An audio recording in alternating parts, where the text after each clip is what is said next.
мақомоти олмон ихроҷи писари Шамсиддин Саидов, узви раёсати олии ҳизби наҳзати исломии Тоҷикистонро ба таъхир гузошт. ҷамолиддин Нуралиев, домоди Эмомалӣ Раҳмон, аз ҳайати раёсати Бонки Миллии Тоҷикистон низ хориҷ карда шуд. дархости паноҳандагӣ аз кишварҳои узви Иттиҳоди Аврупо афзудааст. дар вилояти Ленинград 3 муҳоҷири корӣ аз Тоҷикистонро дар ҷойи корашон тирборон карданд. мақомоти олмон ихроҷи писари Шамсиддин Саидов, узви раёсати олии ҳизби наҳзати исломии Тоҷикистонро аз Олмон ба Тоҷикистон ба таъхир андохтааст. қаблан паём хабар дода буд, ки Абдуллоҳи Шамсиддин аз ҷониби мақомоти интизомии Олмон боздошт шудааст ва мехоҳанд ӯро ба Тоҷикистон ихроҷ кунанд.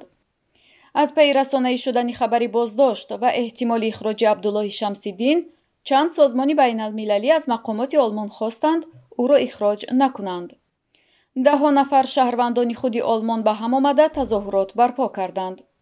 Фарҳод Одинаев, ҳомии ҳуқуқи муҳоҷирон дар Аврупо, ба Радиои Озодӣ гуфтааст, ки дар пайи муроҷиати вакил, эътирози мухолифин ва ҳамкорони олмонии Абдуллоҳи Шамсиддин, ихроҷаш муваққатан боздошта шуд. ҳоло бо пешниҳоди санадҳо талош доранд, ки паноҳандагии сиёсии ӯро собит кунанд. ин ҳам дар ҳолест, ки то ҳол аз ҷониби мақомоти Олмон ба таври расмӣ масъалаи ихроҷи писари фаъоли ҳизби наҳзати исломии Тоҷикистон шарҳ дода нашудааст. ба гуфти Шамсиддин Саид, падари Абдуллоҳи Шамсиддин, мушкил аз он оғоз шудааст, ки писараш сари вақт худро дар идораи муҳоҷират сабти ном накардааст. ҷамолиддин Нуралиев, домоди раисҷумҳури Тоҷикистон Эмомалӣ Раҳмон, ки 7 сол муовини аввали раиси Бонки Миллии Тоҷикистон шуда фаъолият мекард, моҳи июни имсол аз вазифа сабукдӯш гардида буд.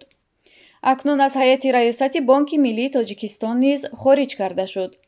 дар ин бора фармони президенти Тоҷикистон содир шудааст.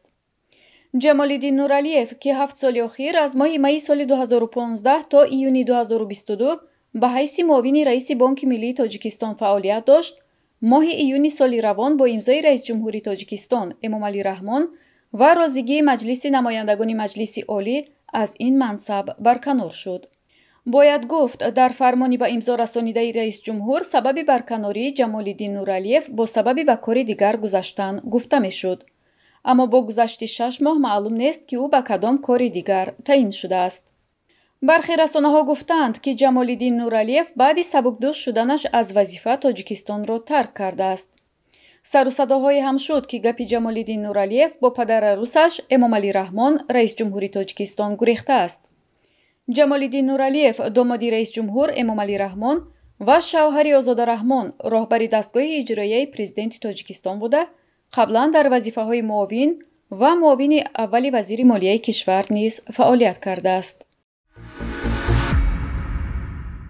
дархости паноҳандагӣ аз кишварҳои узви Иттиҳоди Аврупо дар соли 2022 54% афзудааст.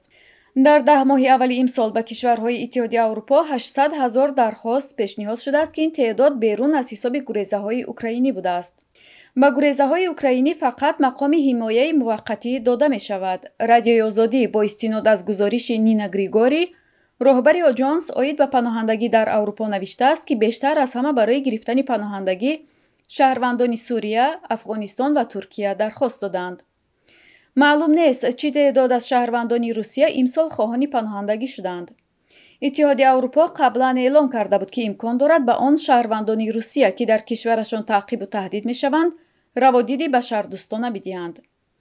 аксарият мехостанд дар Олмон паноҳанда шаванд. танҳо дар моҳи ноябр 190 000 нафар аз ин кишвар дархости паноҳандагӣ карданд. дар ҷои дуввум Фаронса қарор доштааст. дар вилояти Ленинград афроди ношинос сохтмонеро, ки дар он 3 муҳоҷири корӣ аз Тоҷикистон кор мекарданд, тирборон карда мехостанд биноро оташ зананд. ба гуфтаи пулис, талафоти ҷонӣ ё захмишудагон ба қайд гирифта нашудааст. ҳоло масъалаи боз кардани парвандаи ҷиноӣ дар робита ба ин ҳодиса баррасӣ мешавад. тибқи маълумоти мавҷуда, ҳодиса дар деҳаи Свирстрои ноҳияи Лодейнопилск шаби 27 декабр рух додааст. гуфта мешавад, ки ду марди ношинос ба бинои 16, ки дар кӯчаи Клинцов Кара сохта мешавад, наздик шуда, яке аз онҳо шишаеро бо латаи даргиронда ба сӯи хона партофта, дуюми аз силоҳи номаълум 3 тир холӣ кардааст. дар ин лаҳза 3 шаҳрванди Тоҷикистон дар ин ҷо ба таъмири бино машғул буданд. кормандони ҳифзи ҳуқуқ аз рӯи барф 3 гилзаҳои патронҳои 9 мм, порчаи матои дорои осори сӯхта ва як шиша пластикии нимлитрӣ бо моеъи шаффоф пайдо карданд. пулис гуфтааст, айни ҳол ангезаҳои ҳамлагарон ва ҳуввияти онҳо таҳқиқ мешавад.